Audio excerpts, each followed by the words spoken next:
Hello, beloved listeners, and welcome to Snake People at the Movies, film criticism by people who actually like film. Join us as we dive into movies we love, movies we respect, and movies we wish we could unsee. It's the podcast where we talk about growing up and living, queer, nerdy, and depressed, online and at the cinema. From the kids who have missed you very much, it's Sneople at the Movies. I'm Maddie. I'm Helena.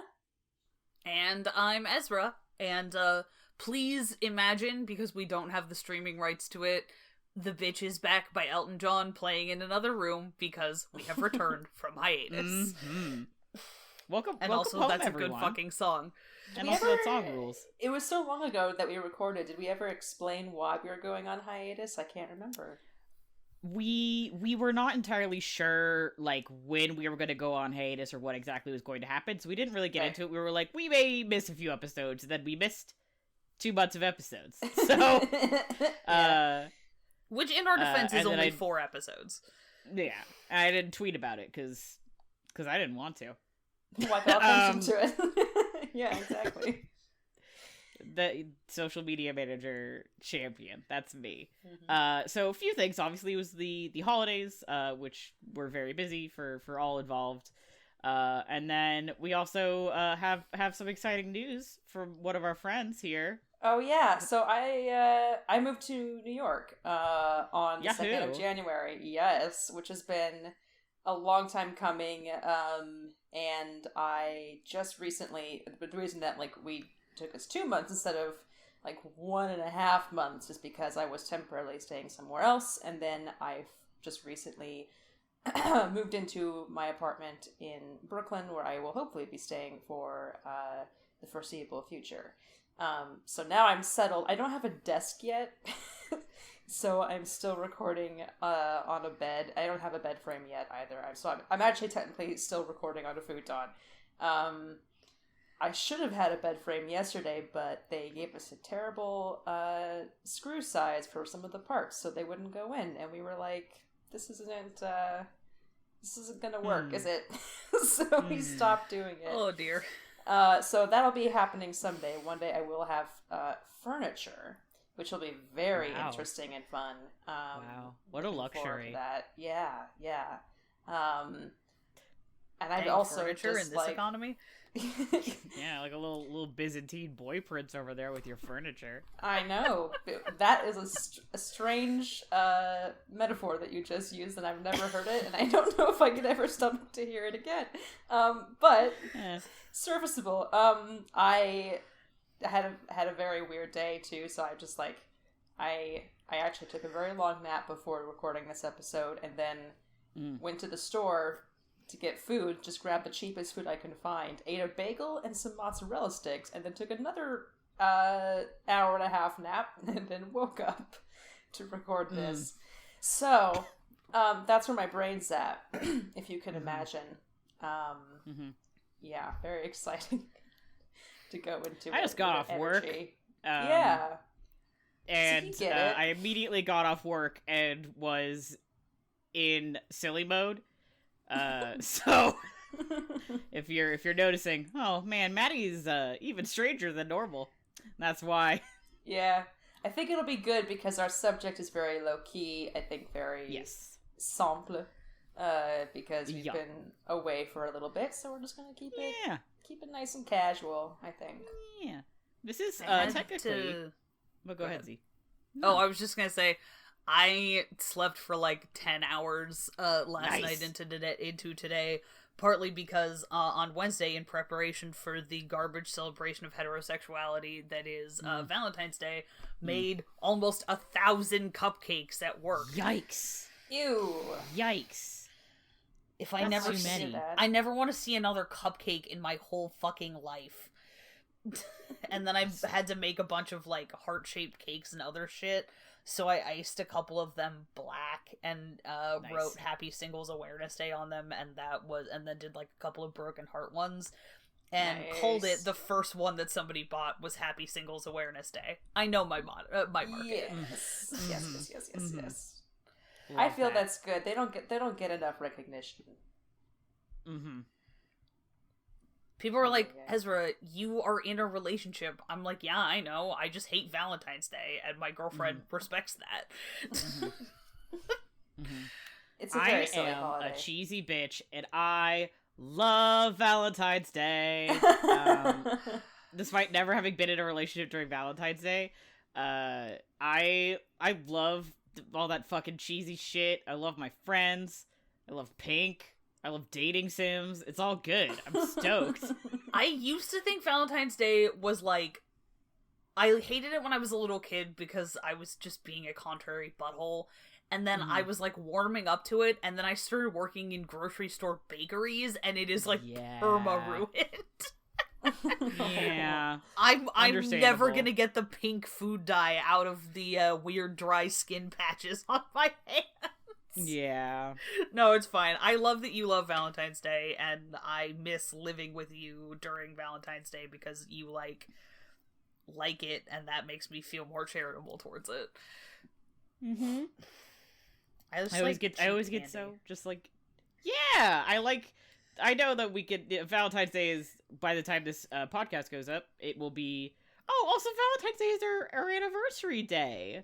Oh shit. That's nice. Nice. Oh. That's kind of fun. Yeah. Isn't that cute? Yeah. That's cute. Yeah, so it'll be our 2-year anniversary by the time you hear this. Happy 2 years of Sneople. What the fuck? Damn. Hell yeah. You know, fucking I crazy. feel pretty damn good about that, honestly. Yeah. Sticking with something. Yeah. It's cool, especially because we spent the past year, I know everyone's sick about hearing about the pandemic because we all gotta live in it. But, like, you know, we spent the past year podcasting in, hell. Yep. In hell. An ever-changing hellscape. Yeah. At what point, Oregon was literally on fire. Yep. So, you know, I'm pretty proud of us for sticking with it, sticking it through. Yeah. Yeah, I mean, during a time when we were literally, like, updating each other on air quality readings. Yeah. I think that was and pretty whether or not we would have to evacuate. Yeah, I think that was pretty, pretty committed of us to have a hobby. Yeah. We were podcasting on the Titanic, as it were. But made it through for another year. And by God, we'll do it again. Yep. That is the threat. I am long distance raising my mason jar full of tea and saying, here's to many more. That's right. I know. Now we're all in like 3 different states, and here we are, still podcasting. Still podcasting. Still podcasting. Can't stop, won't stop. Isn't that already somebody's podcast? I feel like I'm gonna get in trouble. Still buffering, I think is maybe what you're thinking of. That's the one. Yeah. Oh, now I'm going to jail. We're not them. No, it's we're an not. entirely different concept and an entirely different group of people. Thank goodness, because I couldn't handle 2. Yeah. 2 copies of myself, I mean. Yeah. How do we want to do this? I mean, what we're basically doing this episode is just talking about what we've seen in the 2 months since we've recorded. Yeah, it's what we sneep the episode. So I feel like we could just go through our lists, and then once we like go through our lists, we actually start talking about it. Because if we start talking about while we do our lists, we'll never. I'm gonna lose track of what's happening. So yeah. Okay. This is the we will list everything and then be like, oh, I also saw that, let's talk about that, or I want to see that, can you tell me about it? Yeah. All right. Anything that sounds interesting. Yeah. Who wants to go first? We could just do it in order in the Google Doc. We could do that. Yeah. Or Ezra, do you want to go first? We can just start with Helena's massive one, as per usual. You probably guessed Helena's list is the longest. No, go for it. I'm curious about a number of the things on your list. So sure. And I also added, because you were starting to add it too, and I was like, I should probably add that as well. I've a little bit about the books that I've read and the television I've been watching, just a little bit. So the movies that I have watched, some of these are rewatches. I guess I'll just go through the rewatches first. In Bruges, which I rewatched on my birthday. Emma, which I rewatched with y'all. The Nightmare Before Christmas, Patrick Stewart's A Christmas Carol, the TV movie from 1999. It's a Wonderful Life, of course. When Harry Met Sally, Moonstruck, because my wonderful parents, bought the Criterion Collection edition of Moonstruck for me for Christmas. Casablanca, Pride and Prejudice, the 2005 movie, All About Eve, Jaws, Spirited Away, which is just yesterday. And then for the first time, I have watched Persona, Elf, White Christmas, Mank, My Brilliant Career, The Night of the Hunter, Picnic at Hanging Rock, the Texas Chainsaw Massacre. The Criterion Channel has been very good to me. Persuasion, the 1995 movie with Kieran Hines, and I can't remember her name, but we'll look it up later.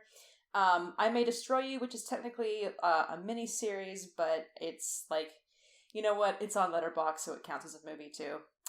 Education, which is part of the Small Axe film anthology, The Way He Looks, Palm Springs, and today I watched Judas and the Black Messiah through a free screening through Warner Brothers online.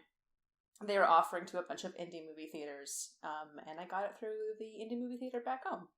And then I've also been watching a little bit of Bridgerton, a little bit of Great British Bake Off. The last season of Vikings is here, and I've been working my way through that. A little bit of Doctor Who, a little bit of Star Trek The Original Series, a little bit of Next Generation, a little bit of DS9, a little bit of Supernatural. A little bit of Monica.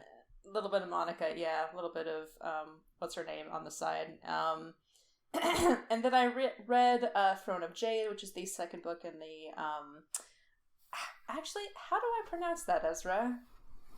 That series by Naomi... Temeraire series by Naomi Novik. The Word for World is Forest by Ursula Le Guin. Kindred by Octavia Butler. And 2 New York travel guides, one for the city, one for Brooklyn. And I'm currently rereading Angels in America for the, I don't know how many times. So yeah, that's what I've been doing in the interim. Woo. I'm gonna go pass out now. Yeah. All right. Yeah, go take a nap.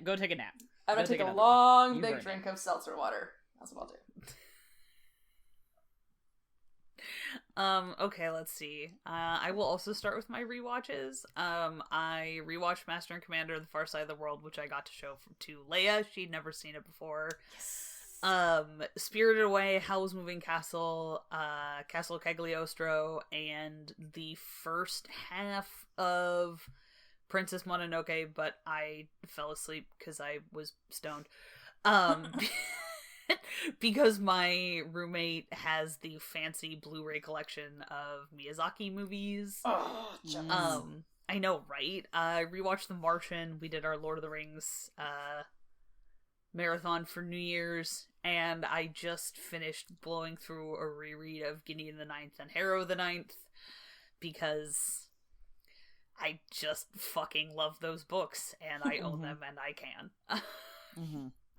And then I might be forgetting some stuff, but new things. I also watched the 1995 version of Persuasion. I couldn't join in on the new Emma because my internet sucks. Rip. I've watched that Netflix movie called The Dig, which is about excavating the Sutton Hoo hoard. And has Ralph Fiennes in it, and watched a couple of episodes of Supernatural that I had never seen before, curated by the lovely Leia. I am dying to know which ones. We can talk about it in a minute. I've watched most of season 1 of Dimension 20's The Unsleeping City, which fucking rocks, and also makes me think about Helena in New York a lot. And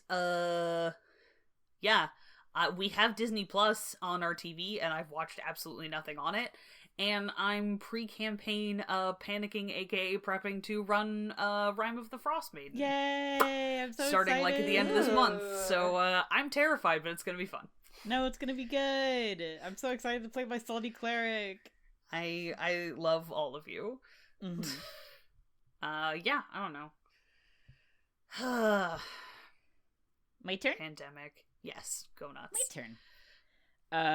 So I've seen a decent handful of things. Rewatches, I saw The Martian, obviously. Rewatched Die Hard as per Christmas tradition. I watched the good Grinch Stole Christmas. I'll let you figure that out. Rewatched The Nightmare Before Christmas, the New Year's Lord of the Rings. Rewatched Pitch Black, Inception.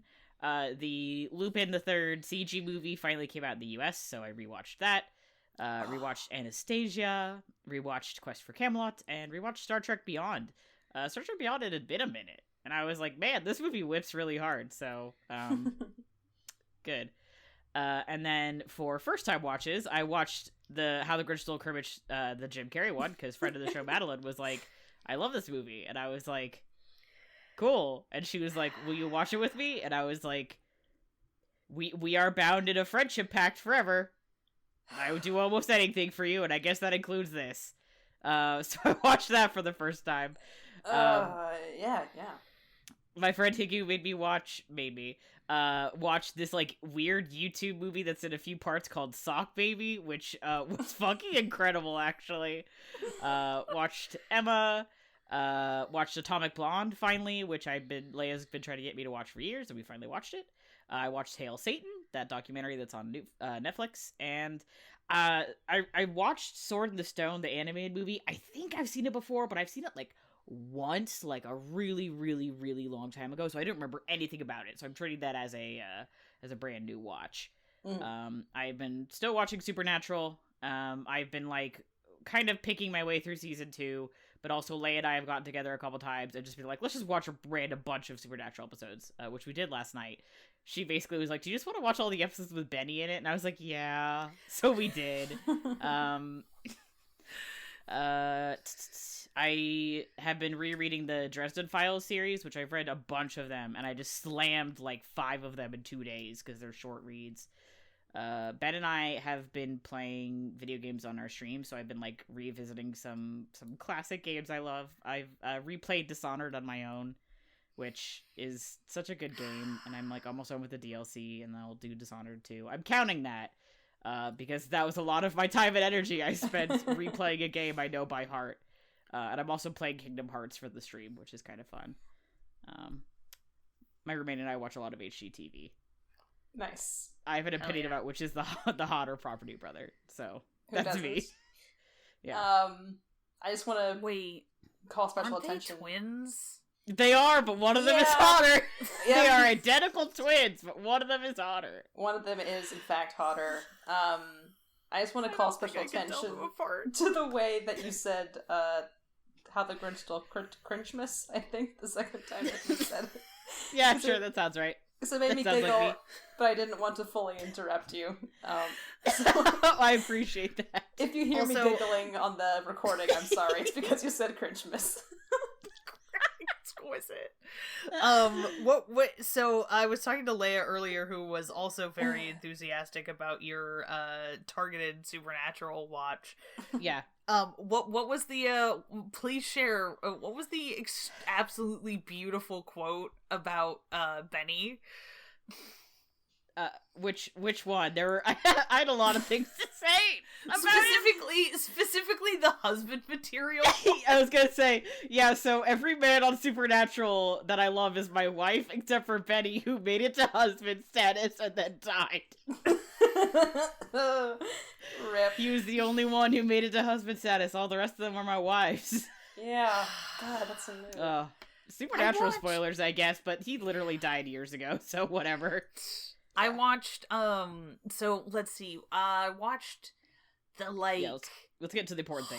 Haunted House one? Hell House. Yes, watched Hell House, and... Leia ran the list by me, what we should watch, like what you should watch, but I don't remember exactly what it was, but once you describe them to me, I'll know what you're talking about. And then, the one where a bunch of people made deals with a Crossroads demon. Crossroads Blues.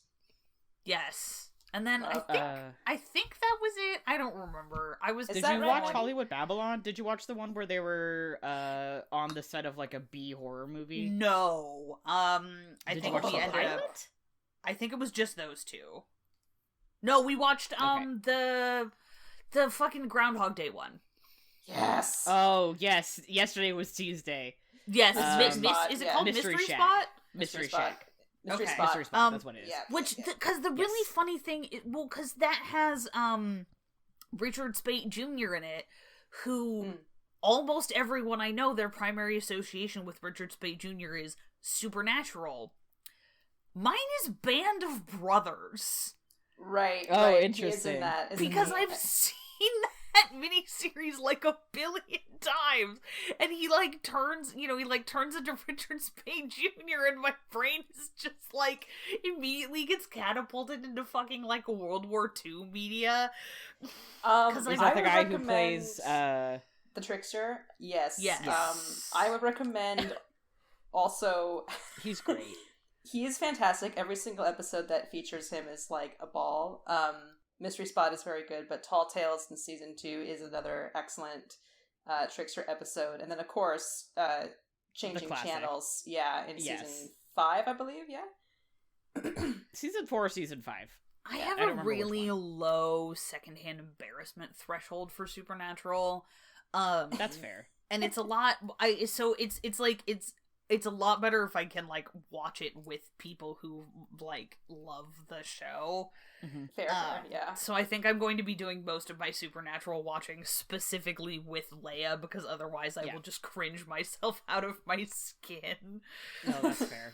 Hey, speaking of which, I know at some point she will show you Changing Channels, but make that a priority, because I fucking love Changing Channels so much. It's so good. It's okay, I tell you what, I'll see if the three of us can get together and watch it together. Yay! Speaking of which, I am eventually going to get to season 4. Maddie, do you want me to wait for you to get chronologically cut up? Okay, because I know that I was please watch. We had made a pact at one point, but I'm still at the beginning of. I always get stuck at the beginning of season 2, and I just haven't pushed past it yet. So yeah, I'll get there when I get there. Don't worry about it. Do you go want on me... without. Go on without me. Okay. Yeah. I'll be frantically talking. Season 4 is when for me. Yeah. The shit. That's when pops your off. wife shows up. That's when my wife shows up, so I'm very excited for my wedding. Yes, I also that was last night. That was another thing I said last night. Is Leia was like, Castiel's a bitch, and I was like, fucking John Mulaney voice. My wife is a bitch, and I like her so much. He is. The thing about him is him. The way that I kind of love that Tumblr talks about him a little bit is that he's a terribly written female character, like a quote unquote strong female character, but in that way an excellently written male character, because he's written as this because he's written as a stereotypical gay man in ways that we weren't even clocking, that become even slightly more homophobic than before, and it's interesting. He's a terribly written character who's also a really well written character. The contradictions. It's incredible. Supernatural does that a lot. Duality of man. Mm-hmm. Yeah, he's a bitch, and I love him so much. Mm-hmm. My wife is a bitch, and I love him so much. Oh, what did you, Helena, what did you think about Mank? I ended up listening to half of the overinvested episode on that movie without having actually, trying to determine whether I wanted to watch the film. Yeah. And then I have not ended up seeking it out. It's fine, I thought. If you're interested in that, in any of the actors who are in it, and interested in, that time period, and that, I don't know, it's fine. Tom Burke is in it doing a pretty incredible, performance as, brief, barely on performance as Orson Welles. Barely on by I mean he's barely in it, unfortunately, which I got really excited whenever he was there and over the phone, because I was like, oh wow, he sounds exactly like Orson Welles. And it was that kind of cool stuff where I really like Tom Burke, and it's great to see him in a big motion picture. The cinematography was good. There was some interesting political stuff in there, but I was mostly yeah, it's fine.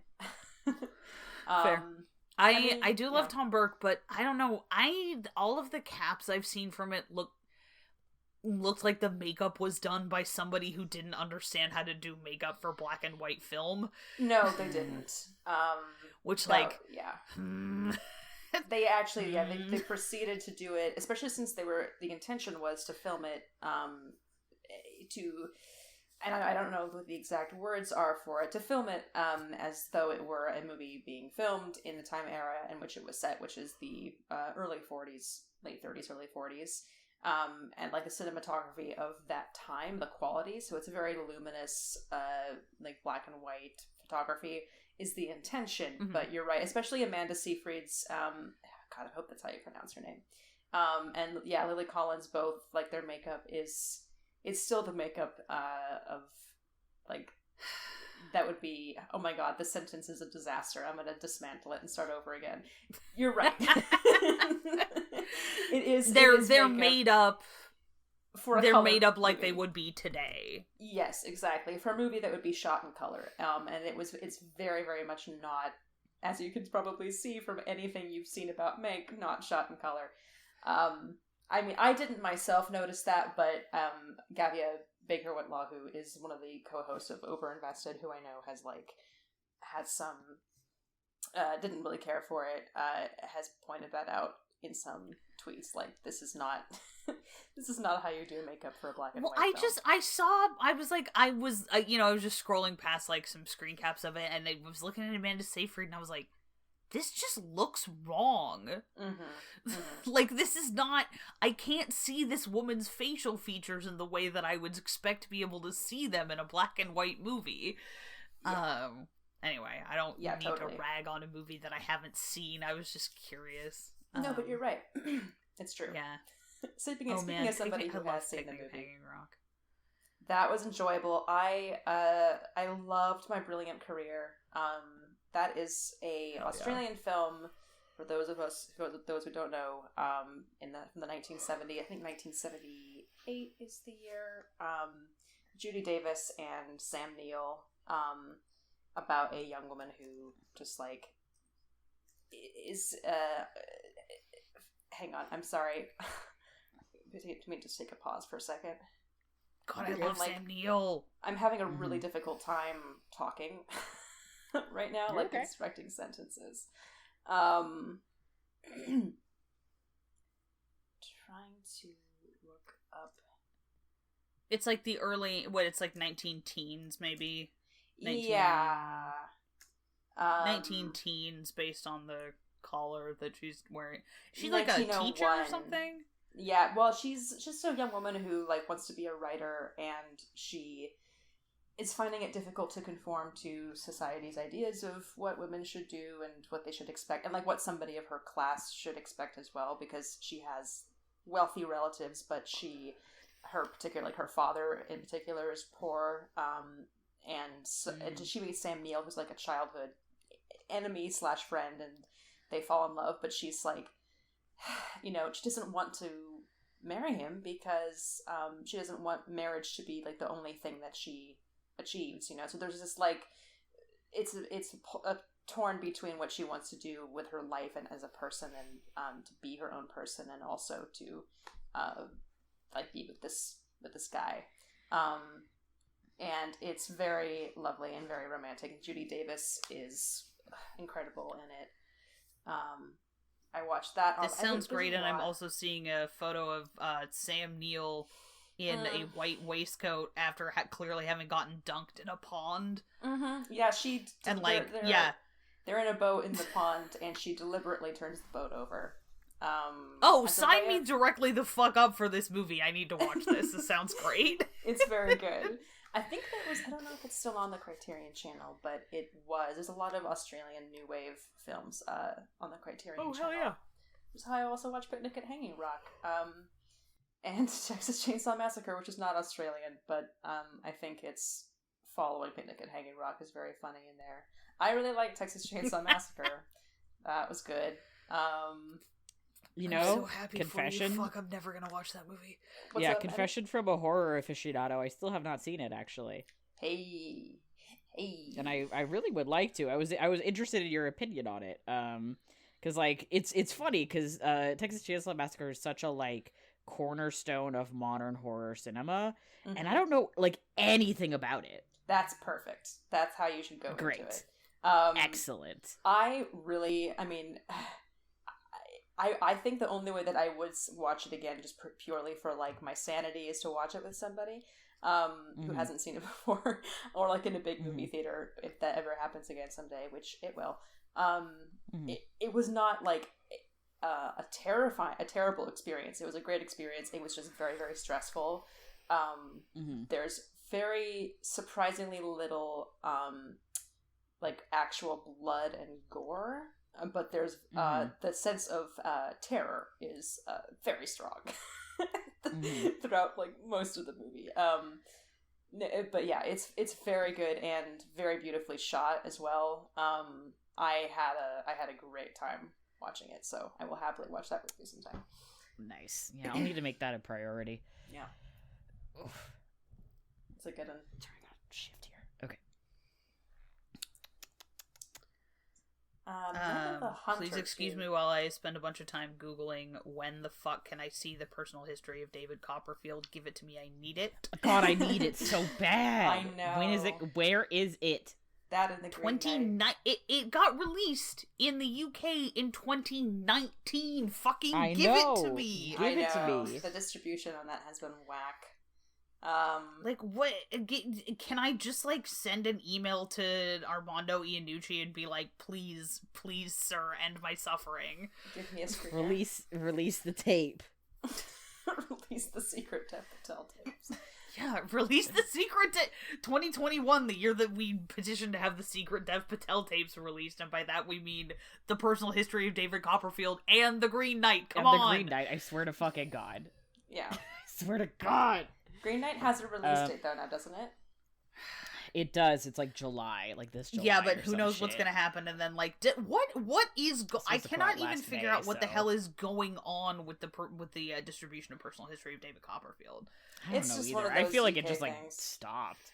Yeah, they like distribute it to festivals, and sometimes it just never. I don't know. It does have so 28 August. No, this is 28 August 2020. You fucking animals. Where is it? Where is she? I'm gonna break into Searchlight Pictures and steal. I swear to God. Hang on, I am looking. Excuse me. I am looking. Yeah, it says it was theatrically released in August. It wasn't theatrically released in. Well, I guess you haven't been able to see a movie in a theater in Washington State since. Well, and it's sometimes literally a year from the old times. Limited release sometimes is probably what happened, either through festival circuit or just like limited art house cinema releases. 28 August 2020. Nobody was in fucking movie theaters then. Oh, I can watch it on Jeff's Hell site. Oh, Jeff. Or I could rent it on YouTube. So why don't I? Okay, like, why don't I just rent this on YouTube and then we can watch it? Sorry. Anyway. Look, I'm just salty and I love Armando Iannucci films. He's very good. I guess I could just go rewatch The Death of Stalin to console myself. You could do that. I was thinking about that the other day. I completely left Star Trek Discovery off this list, which the end of season 3 of Discovery, season 3 of Star Trek Discovery, best one yet.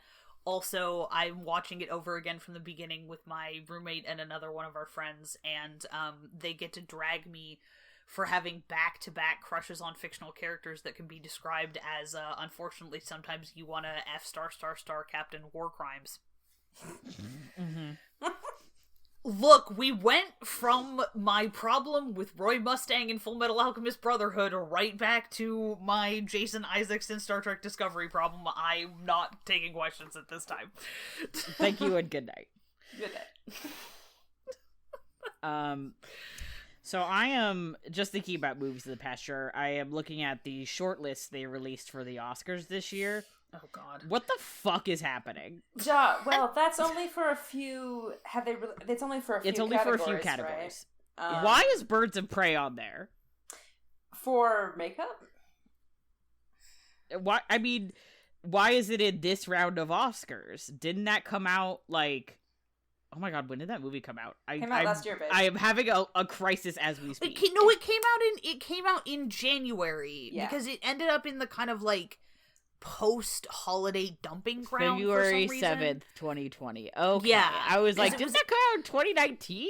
I'm pretty sure. I was trying to do the math. I am pretty sure Birds of Prey was the last movie I saw in a movie theater before lockdown. That's fair. That sounds right. I am noticing that Sonic didn't get nominated for anything. Oh no! So far, why? It's a cruel world out there. Well, it's like the last movie that anyone, like a lot of people saw in theaters. So I feel like it should get a nomination for that alone. Okay, well, special Oscar for being the last movie that a bunch of people ever saw. So the last movie I saw in theaters was Portrait of a Lady on Fire. So I think that we should all speak for ourselves. You lucky bastard. I literally don't remember what the last movie I saw in a theater was. What I saw in a theater was. I couldn't tell you. Hand to God. It's only because it might as well have been Sonic. I'm giving my vote to Sonic because I don't remember what it actually was. I don't think that you need to vote for anything for it if you don't want to. I mean, not everybody gets a nomination. I mean, if you want to give it a visual effects nomination, you can. No, I think they should make up a new category for Sonic. I don't know what, but I think they should make up. I think they should make up a worst movie category at the Oscars. I think that would be spicy. That's what the Razzies are for, though. They should, all right, they already have a special achievement award. They should just give it to. They should give that to Sonic. Just give it to Sonic. He's earned it. Mr. Hedgehog. This is gonna be fun. I'm now looking at the Golden Globe nominations, and I just get to be like, huh? I don't know what that is. I don't know what that is. I don't know what any of the other, like, there were a bunch of the things on the Oscar shortlist where I was like, I don't know what any of these are.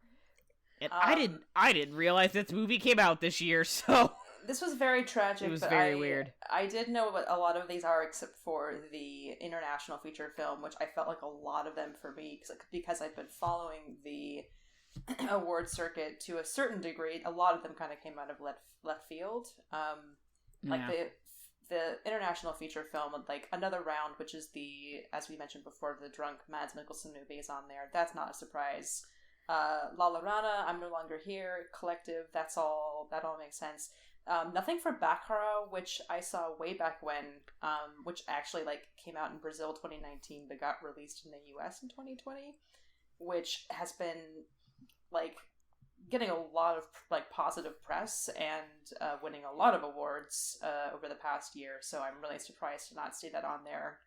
And also Beanpole, which I haven't seen, which has also been scooping up some awards. So some of these are like, that's interesting.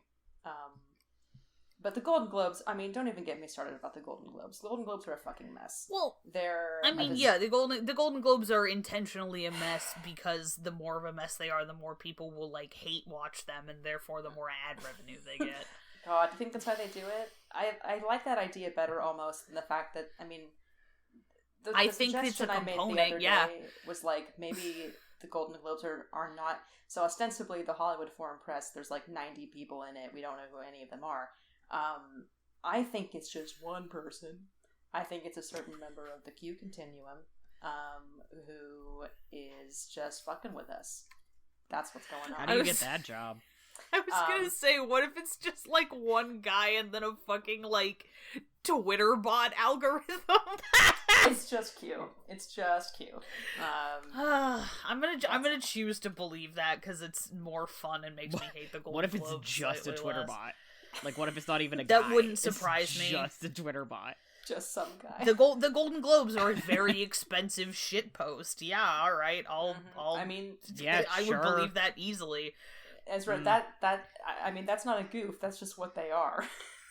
Yeah. Yeah. Fuck shit. That's just accurate. I made a mistake. Oh no.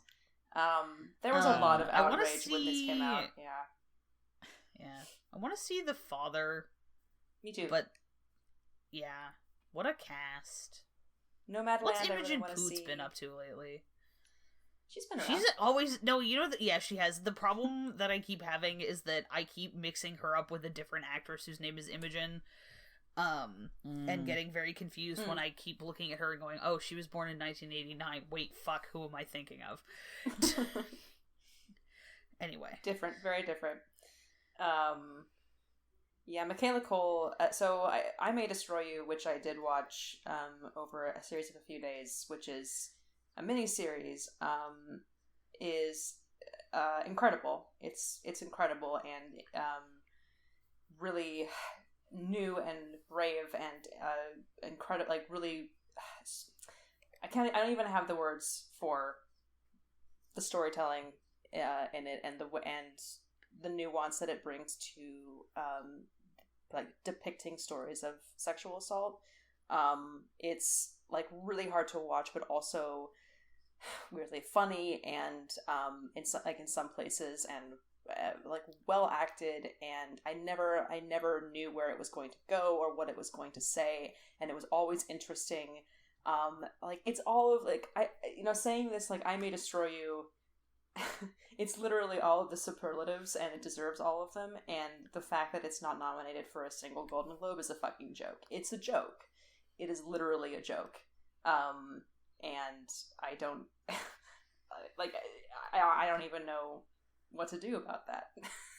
The fact that Michaela Cole wasn't nominated for anything when she wrote and starred in and co-directed and actually like co-produced I May Destroy You, and like James Corden is in there even a single time for his performance in the prom, kind of makes me want to scream, but I'm not going to do that.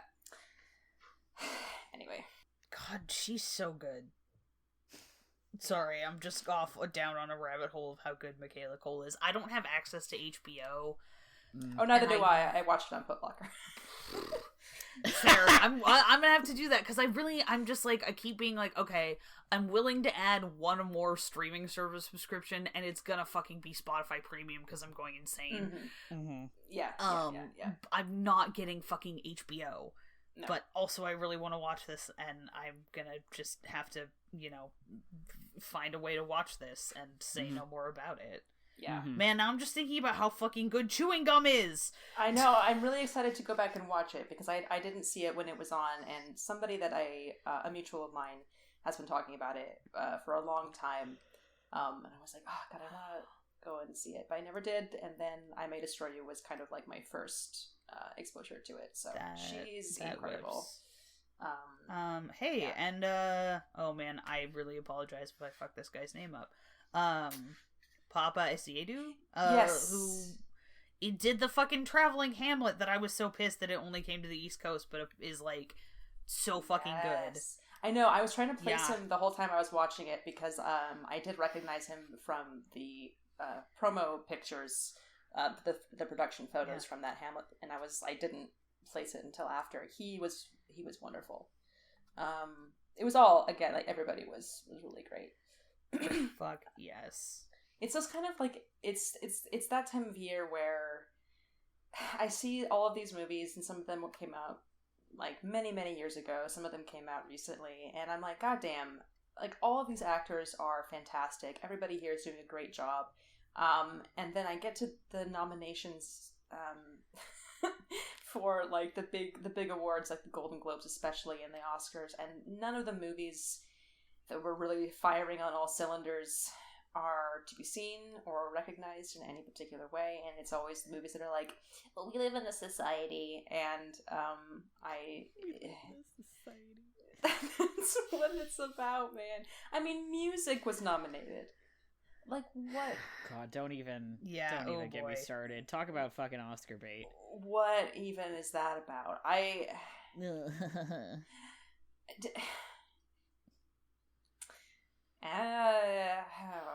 Hillbilly Elegy got in there too, I see. Yeah. That's right. I'm just reminding myself. I had already forgotten that movie fucking happened. Oh yeah, you know why? Every year I am disappointed. I expect nothing, and I am disappointed every single fucking year. Yeah. Where I think to myself, oh, maybe this time the awards season won't suck nuts, and then every year it's like, nope, JK, you know that movie that you thought sucked? It's on here 12 times. And I'm like, cool, thank you. Here, to make myself happier, I'm going to go through this list of the Golden Globes and see if there's anything here that I've seen, and if there's something that deserves to be on here. I'm excited for the Helena Awards this year.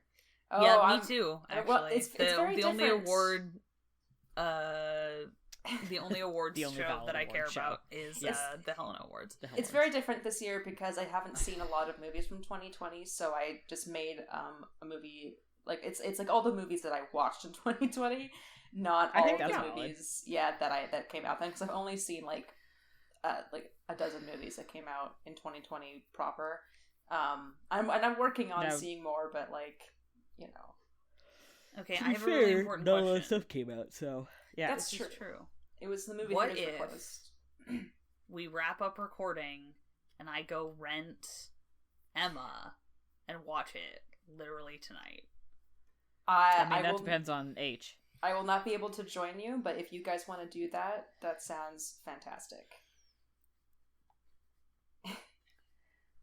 Oh, I meant just like, I mean, obviously anybody who wants to would be welcome to join in, but I was thinking I was just gonna like, just for you, put it on my, like, do it from, like, cast from my laptop to my TV, because me attempting to stream video sucks the big one. I want to quickly I think you should absolutely do that. Okay. I want to hear a couple of, I'm gonna go through this list really quick, and I want to hear Maddie's thoughts on How the Grinch Stole Christmas. Okay. And I want to talk briefly, which one? The bad one, and then I want to just talk, like, yay or nay for a couple of other things that I saw. I see Palm Springs is on the Best Motion Picture Musical or Comedy list. That's cool. I liked Palm Springs. I just watched it the other night.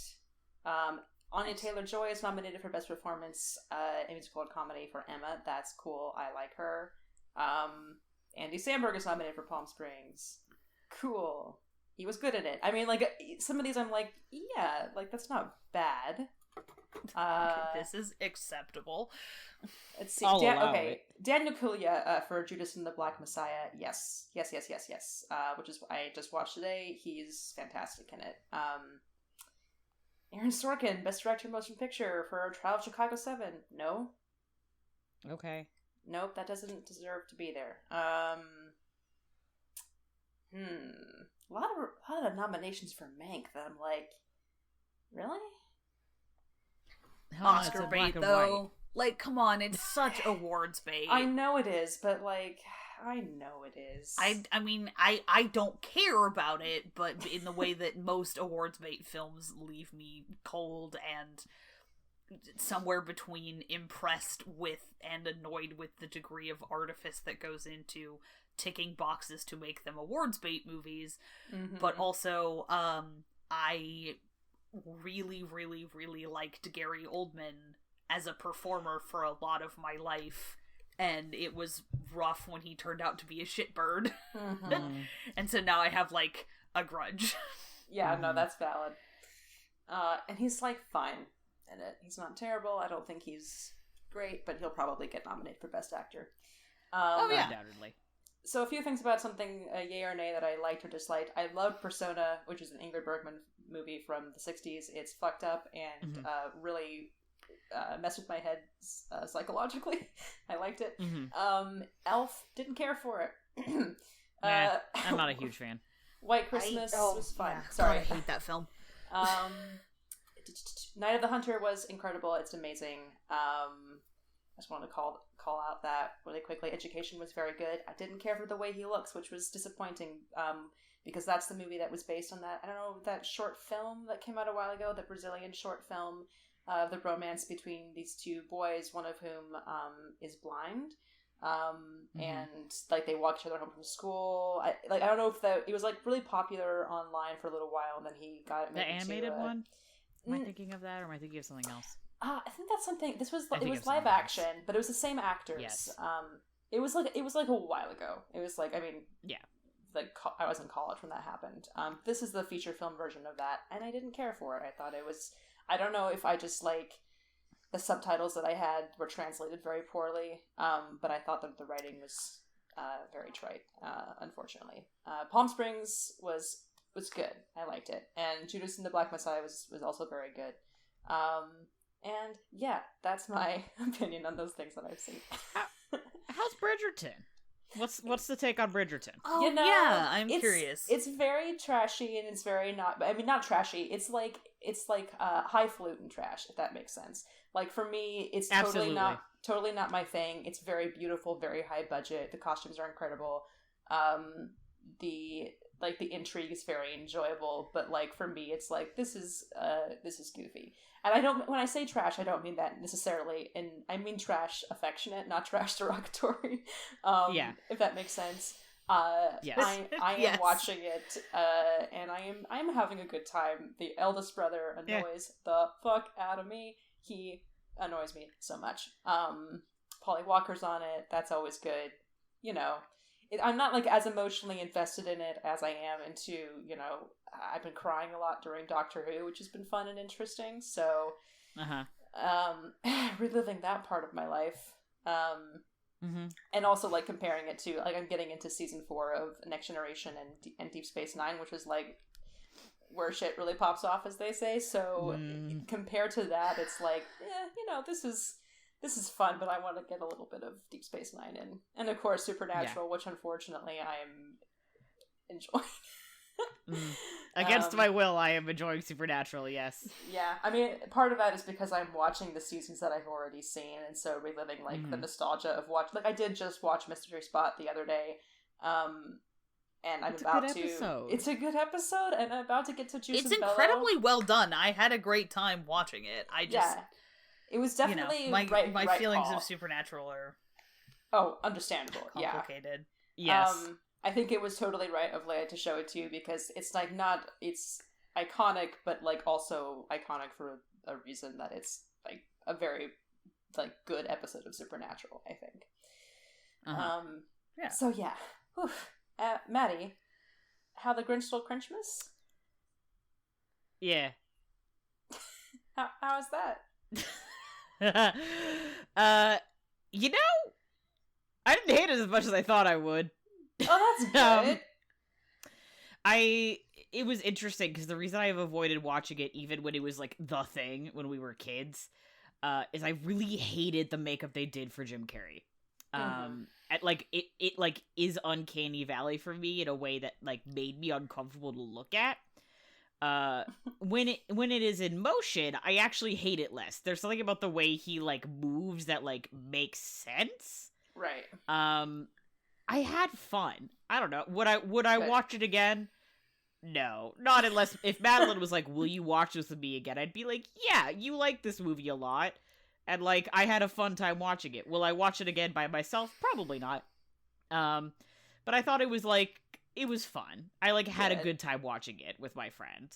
Good. I mean, to be fair, like the last experience that I had of watching How the Grinch Stole Christmas was like I saw it in theaters when it came out, and oh boy. That sounds overwhelming. That was already, you know, I mean, seeing a movie in a theater is already an overwhelming experience emotionally, and for it to be How the Grinch Stole Christmas, that sounds like a stimulus nightmare. That was, it really truly was. It's like one of those stimuli or the anti-stimuli chambers where they just like turn off all the stimulus. It's like the opposite of that.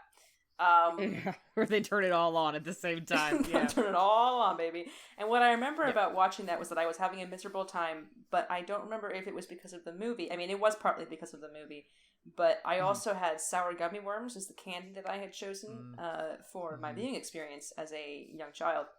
And that is, it was a mistake. I was eating them too fast, or I was eating too much of them at once, and I like... When I think of How the Grinch Stole Christmas, I immediately have sense memory of the taste of sour gummy worms, and a feeling of nausea overwhelms me. I can't tell. Again, and where is it coming from? I don't know. I mean, it's at least partially from the candy, right? It has to be. But so I find it very difficult to revisit the film because of that. Understandable. A movie that I think would be very good with sour gummy worms and a feeling of nausea would be Quest for Camelot. I'd be really excited to... Which I also watched with Madeline, actually. I sincerely enjoy Quest for Camelot. I know it's not a good film. I haven't seen that movie I actually disagree. Let me lay it down for you. Okay. Is it corny? Yeah. Are there moments that don't necessarily hit anymore? Totally. But I appreciate that, like, Madeline and I were talking about this. I appreciate that the idea is Kaylee is, like, a young woman who, like, wants to take after her father, and her mother's discouragement is less like, you're a woman, you can't do that, and more like, you want this for the wrong reasons, because Kaylee is thinking about it for the glory. And her mom is, like, one, worried for her safety, because her dad literally died doing this, but also is, like, the point of Camelot and the point of knighthood is you are, like, joined in a brotherhood and, like, a community of people who protect each other, and going into it with an idea of, like, I want to have glorious adventures is missing the point. But she trusts that Kaylee is, like, when they get kidnapped, she sends Kaylee off on her own to go warn Arthur because she trusts that her daughter is capable. Right. Which I really appreciate. And then the love interest, played by Carrie Elwes, friend of the show, Carrie Elwes. friend of the pod, Carrie Elwes, yeah, is blind. And he is similarly, like, he actually, like, he was trained by Kaylee's dad, right after he lost his sight. And there was never any point in Camelot where they were like, you can't become a knight. He felt like he had kind of internalized ableism and, like, had internalized that, like, he would be shunned and, like, couldn't live that way, and so he ran away. And, like, the two of them kind of meet in the middle and figure out, like, they could be who they want to be, and, like, no one in the movie, like, ever judges them for that. But I like even that. though they, like, grow as people. And I also love that I noticed that, like, someone on Tumblr made this post, it's like, blind representation in movies, they never have a cane. And I think his name is Garrett. He does. He has a, like, it's not a modern cane, obviously, because this is, like, fucking Camelot times. No. But he has, like, a walking stick that he uses Camelot as times. a sight aid. Yeah, because he lives which in, I like, thought a was swamp, really cool. too, does he? I gotta say, like, all of, the character stuff, I do not remember, and so this is, like, really interesting. All I remember about it is, she's there, she's awesome. I assume the two-headed dragons, you remember? Please, I remember, of course, the two-headed dragons, Eric Idle and Don Rickles. And I remember love interest Carrie Elwes, with beautiful voice Carrie Elwes, handsome man Carrie Elwes, lives in the swamp Carrie Elwes, and then the bad guy who's actually not a friend of the pod, Gary Oldman, being ugly and having some terribly cringe dialogue. But that's all I kind of remember about it. It is a little, he does have some moments where you're like, dude, come on. Yeah. I thought he was a fascinating villain because his whole thing is like, bro, I just want to be evil as shit and kill people. Like, that's his whole thing. Is he's like, I want money, I want to pillage, I want to be king, because honestly, I'm sick of being nice. I love that that's his motivation. He is not a complex villain. And I love that for him. I love that he's just like, he's just kind of batshit. And he, like, knows it, and he's like, yeah, fuck you. It's great. I'm looking at the cast list for this, and I'm finding it fascinating. It's wild. The cast list for this movie is nuts. Gary Oldman, Eric, they got some. Okay, who is this man playing? I think it's a young Meg Ryan plays Kaylee as a baby, but I may be misremembering that. Jane Seymour, Pierce Brosnan as King Arthur. Okay, that makes sense. Yes, I was like, Pierce Brosnan is King Arthur, which is Joker. Also, while you're looking up this cast list real quick, the Merlin in this movie looks evil as fuck, and he super isn't. I just love that he looks evil, but he's, like, actually, like, a really cool, nice dude who, like, lends out his super smart magic hawk to this blind kid so he can, like, have a seeing eye companion in this horrible forest. He's voiced by Sir John Gielgud, which is kind of amazing. Yeah. What? Yeah. Yeah, Sir John when Gielgud. was this fucking movie made? 1998. 96? 98. 98. Oh god, was this his last? Only boy. It was his fourth. I was gonna say, last was it? film. Damn, I didn't think John Gielgud was alive in the night. I thought you know what's he was funny? dead. If you go to John Gielgud's IMDb profile, the very previous credit he does from Quest for Camelot is the Merlin miniseries, where he plays King Constant. Oh, everything comes around. Julia White. He died in 2000. He lived to be 96. Hell yeah! It's that voice, man. It got him extra years on the vocal cords. Gabriel Byrne plays Lionel. What I really like about this is that it just has Al Roker additional voices. I think that's fascinating. Yes. Yeah, I forget. I think it says in the credits like who he is. He does a few different people, and I'm like totally blanking on who. The music also slaps.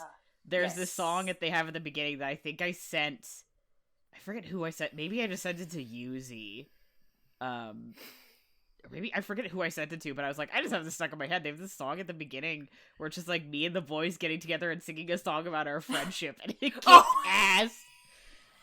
Yeah, no, you did say that united to me. We stand, divided we fall. Yeah, they all the knights of the round table show up and just sing a little song about how like they're cool friends and like honor and shit, and it's so good. Okay, frankly, slaps. fuck watching Emma. We're watching Quest for Camelot. I own it on DVD. I love Quest for Camelot. Oh it was one of my favorites growing up, which I think explains a lot about me. I'll definitely Amazing. give you that one. I saw it one time, literally only once. I've only ever seen it once because I didn't, for whatever reason, it wasn't part of the like rotation of movies that I watched as a kid. And unfortunately, I specifically associated it with my one friend as like an elementary middle schooler who came from like a very, very hardcore evangelical Christian family. Oh no. Ew, who like, I liked her, but like I was scared of her dad. Because he was, not to bring the mood down, he was the only one of my friend's parents who I knew, like, she was the only one of my friends who I knew who had parents who, like, disciplined her by hitting her. Oh my god. He spanked his kids, and he was the only dad I knew who spanked his kids, so he scared the shit out of me. Understandable, yeah. Because I was like, wait, if I go over to his house, like, is he allowed to hit me too? Don't use corporal punishment on your children, it's bad. Anyway. Yeah. But she, like, that was the first time, like, the first time I ever saw Quest for Camelot, and also somehow the first time I ever saw Monty Python and the Holy Grail was at her house. That was I kind of feel like she could get away with shit if it was, like, King Arthur themed, because they thought that was, like, good Christian stuff. Interesting concept, but possible. Yeah, weird combo. But yeah, anyway, I want to watch Quest for Camelot again. Yeah, it's really good. The dragon, yeah, that's him. There's the comedy relief chicken, like, fine, he's fine. The comedy relief dragons have a high and low points. I love them, but there are times where they're like kind of, you can tell that they were like, these are comedic relief dragons. And it was like, all right. At one point, Rupert, like, his whole thing is he has this magic potion he got from, like, witches or whatever the fuck, and he throws weapons in there with his dudes, and they come out as, like, fucking magic robots. Yep. Nuts. It's crazy. I'm gonna drop a picture of him in there. I remember them, and I remember his big birdie, his big griffin. Yeah. The griffin is great. It has reading glasses. Love that. Is this there's a CG, like, rock giant back in the day where like they would just randomly have one CG creature. It actually looks fine considering that it's 98. Oh, good for them. Rupert's villain song is very weird, but it like kind of slaps. But is this a Don Bluth movie? Sorry. Great question. Yeah, I thought so. It has God, you know what he looks like? He looks like the way they ended up doing the fucking character design of one of the dudes from Aragon, and I'm dying. Oh, God. Or am I going insane? No, you're not going insane. He looks like that, and also he kind of looks like Michael Sheen in Twilight. I have the DVD right here. Of course, it's a Warner Brothers joint. Of course, the DVD I have is one of those, like, cardboard ones that has the little, like, plastic piece that clips it closed, because they couldn't have gotten a full plastic case for this one. I can't remember if he... Special features. Love that. I don't think that was Don Bluth then. Okay, maybe not. It Yeah, is- music by Patrick Doyle. That's why it fucking slaps. Yes. I love that guy. Yeah. Yeah, it's based on the novel The King's Damsel by Vera Chapman, and Madeline was like, that book's really sad, actually, and I was like, oh, I'll just keep watching this movie then, and she was like, yeah, I think that's the better choice. It's incredible. Yes, the love interest's name is Garrett. Yeah, it's a good movie. I'll stand by that. I'm really glad that we ended this talking about Quest for Camelot. I feel like that's a really high note to go out on. Yeah, I agree. I agree. Does anybody have any other questions about? Whoa! Hold up! Is this from a wrestling show? Yes, it is. Who is that? What the fuck? So I just dropped a picture in the Discord for people who are listening. This is going to be the image I post with. Yeah, the episode. absolutely. So you're looking at it right now. If you're looking at the website, this tweet was made in 2018. WCW Worldwide, WCW Thunder, which is some place that celebrates World Championship Wrestling. In Austin, Texas. This is providing me with no context. I need more information. I need to know who this wrestler is so bad. 5/14/98. I'm loving the shit out of having absolutely no context. So there was an episode in '98, May '98, of I guess WWE something show. What is this show? I don't know. I like that you just called. I like that you just called it an episode for wrestling. Which is that correct? Yeah, technically. Yeah. I think, okay, so there's a show called WCW Thunder, WCW's show that was designed to advance storylines from the company's flagship Monday Nitro show. I don't know what any of these words mean.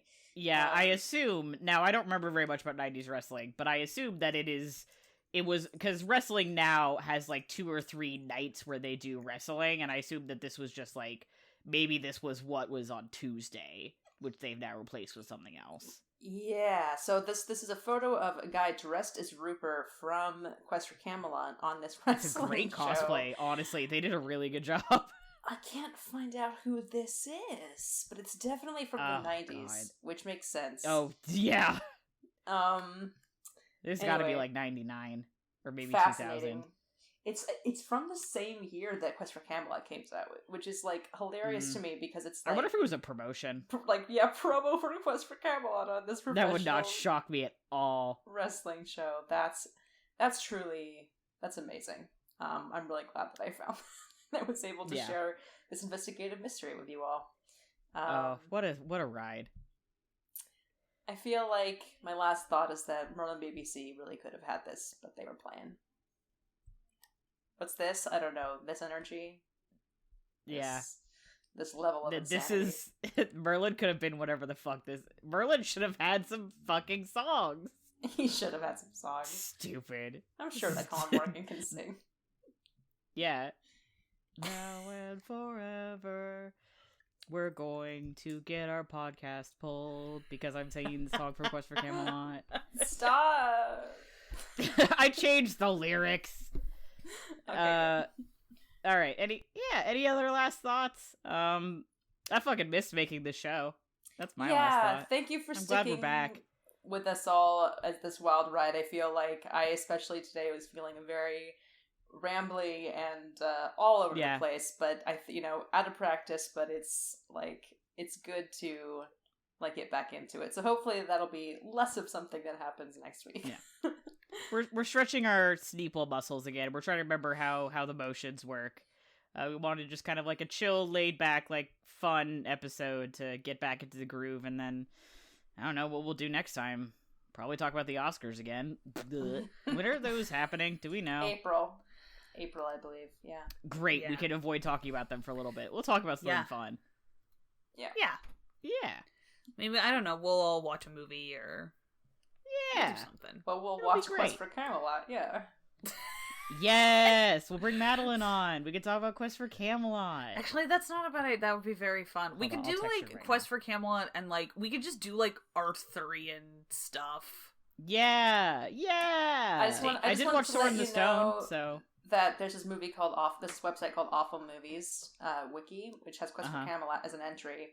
That's so rude. Why would they do that? It does say that it makes a point of pointing out its good qualities, which are few for this person, but they do make a mention of saying the animation is good because it was worked on by the same animators of the Iron Giant, which is true. If you look it up, it looks very fluid and very, because sometimes a lot of animation from that time period could look pretty cheap, and it does not look cheap.